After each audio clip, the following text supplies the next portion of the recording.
পার্সিয়ার নতুন বছর হিসেবে পরিচিত নওরোজের প্রস্তুতিতে ব্যস্ত ইরানিরা।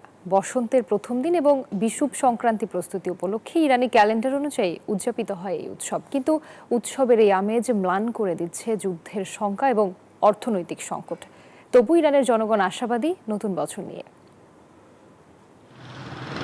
ইরানের রাজধানী তেহরানের বাজারে পার্সিয়ান নতুন বছর নওরোজের প্রস্তুতি চলছে পুরো দমে। রঙিন ফুল, শুকনো ফল আর ঐতিহ্যবাহী হাফ সিন উপকরণে সাজানো ভরপুর দোকানগুলো। উৎসবের খরচ জোগাতে হিমশিম খাচ্ছেন অনেকে। ক্রেতাদের চোখে মুখে স্পষ্ট উদ্বেগের ছাপ।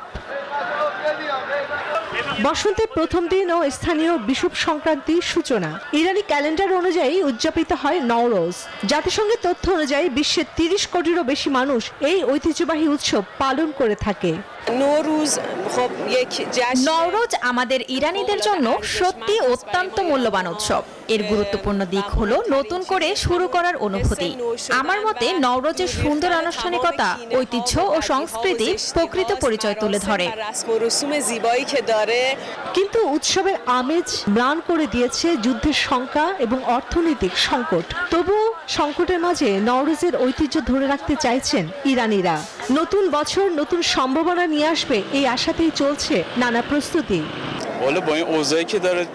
আমি চাই এমন একটা পৃথিবী থাকুক যেখানে আর কখনো যুদ্ধ না হোক, সব দ্বন্দ্ব ও নেতিবাচক অনুভূতি পেছনে ফেলে এগিয়ে যাওয়া। সত্যিই যুদ্ধ সবচেয়ে খারাপ জিনিস। ইরানের ঐতিহ্যবাহী ফার্সি নববর্ষ নওরোজ মূলত বালকান, কৃষ্ণসাগর অববাহিকা, ককেশাস, মধ্য এশিয়া এবং মধ্যপ্রাচ্য সহ বিভিন্ন অঞ্চলে এই ধর্ম এবং উৎসব পালন হয়। 17 মার্চ থেকে টানা 13 দিন স্থায়ী হয় এই উৎসব। চন্দ্রানী চন্দ্রা, নিউজ 24।